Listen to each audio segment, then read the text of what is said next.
Hello， 大家好，欢迎收看第165期的亚当球鞋，我是你们的亚当。准者这一个品牌啊，在我的记忆当中，就一直是一个做球衣或者是打板做护具的。没想到现在连篮球鞋都已经开始在搞了。更加没有想到的是啊，他们自己居然还有全掌的超临界缓震科技。不得不说，确实有一点东西，但是东西到底有多少呢？这一双指歌 Pro 在实战方面的表现又会是怎么样的呢？欢迎收看本期的亚当球鞋，我是亚当。本期视频由您的点赞赞助播出。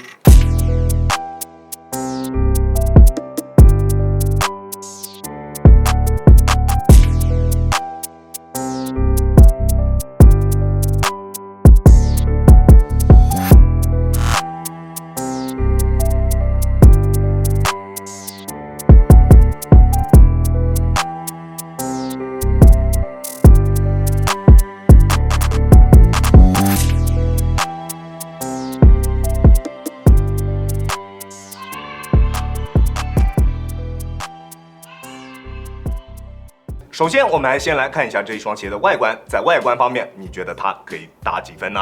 我手上的这一个配色以白色为主，内衬和鞋带为粉色，中底的 TPU 由粉色、蓝色、绿色3个颜色组合而成，并且在前半部分印有特别多的这种物理公式，对于像我这样毕业这么多年的人来说啊，是完全都看不懂的。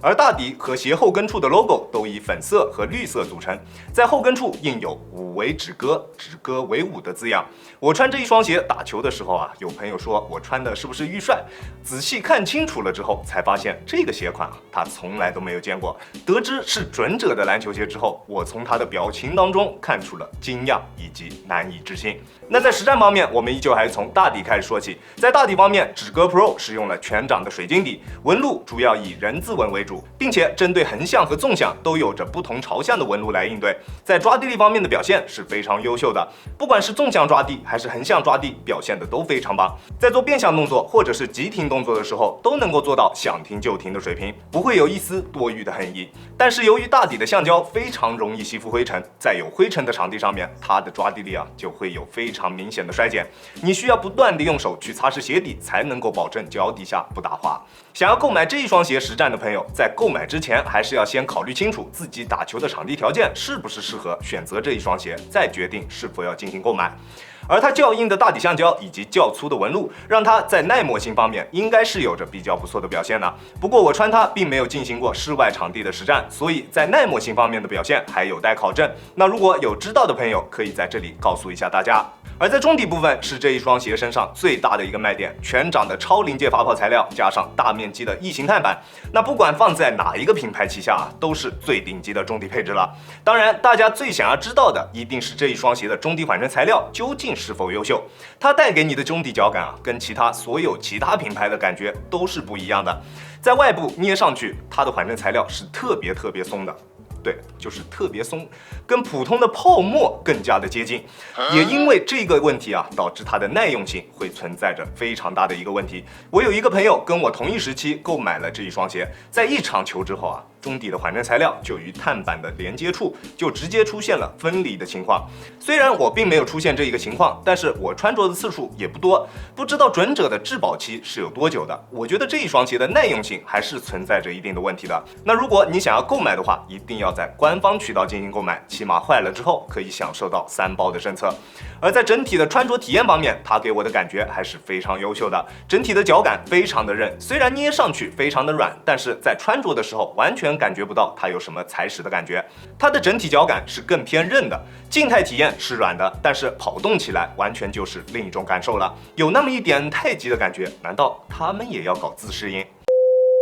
在缓震方面，缓震的力度以及缓震的极限两方面表现的都非常优秀。我180斤的体重完全是踩不穿它的，用后跟落地的时候也完全感觉不到震脚的感觉。但是穿这一双鞋进行实战之后，还是会出现一点膝盖方面的不适感。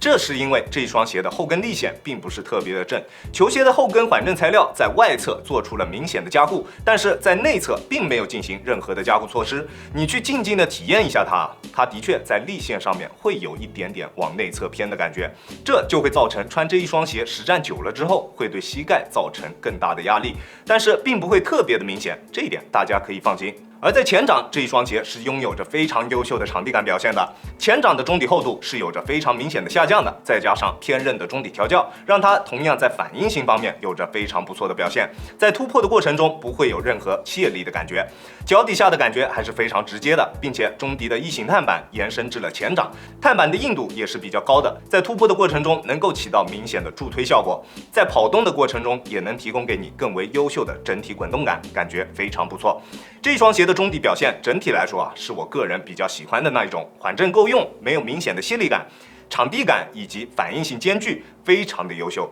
不过它的鞋面是这一双鞋身上最大的缺陷，球鞋的内靴上面使用了非常多的热压胶条印在了上面，内靴的硬度是非常高的，虽然它确实能够提供给你非常优秀的鞋面支撑，但是在舒适性方面啊，就有着比较明显的不足了。在走动的过程中，你就能明显感觉到鞋面是非常硬的，就像穿在一个软的塑料鞋里面一样。当你在跑动的过程中会出现明显的褶皱，并且顶到你的脚，虽然并不是特别的严重，但是舒适性方面的表现是比较糟糕的，并且球鞋的内部填充，不管是在哪一个部位都非常的少，不该抠门的地方啊，真的是狂抠。我真的搞不懂他们，加一点内部填充啊，应该成本也不会特别大吧。当然，并不仅仅只有这一个问题，球鞋的内衬还特别的滑，导致球鞋在动态锁定方面并没有做得很好。虽然球鞋的鞋带系紧之后能够提供给你非常优秀的静态包裹，但是在做一些大幅度变向的时候，还是会出现一定锁定方面的问题，脚在鞋内还是会出现一定的滚动，并不是滑动，而是滚动。因为球鞋的鞋楦做的还是正常并且偏窄一点的，并不会有那种因为鞋楦太宽而出现脚在鞋内滑动的情况，而是会出现那一种滚动的情况，就是那一种脚在鞋内会有点转过来的那一种感觉。虽然出现的次数并不是特别多，但是还是得让大家知道会出现这一种情况。而在前面我也说了，球鞋的鞋楦还是比较偏正常的，鞋面的延展性也是非常低的，内靴也是一样，所以高脚背或者是宽脚的朋友，我都不建议你们购买。如果你想要购买的话，还是尽量进行试穿之后再进行购买。在整体的支撑性方面表现得非常优秀，鞋面的强度是非常高的，在侧面还有大面积的中底橡胶上翻以及 TPU 加固，让它在侧向支撑方面表现得非常棒。而中底的大面积异形碳板是球鞋整体刚性的最好保证，在足弓处也做出了明显的内收，不过收的有一点太猛了。如果你是低足弓的朋友，那穿这一双鞋对于足弓的压迫会比较大，建议还是正常足弓或者是高足弓的朋友去选择这一个鞋款。在稳定性方面，在前掌是完全没有问题的，重心又低，又做出了明显的外扩，但是在它的后掌方面啊，稳定性是存在着一定问题的，后跟的重心有一些偏高，虽然在外侧做出了明显的加固，但是较高的后掌重心还是会在穿着的时候让你有一点不放心的感觉。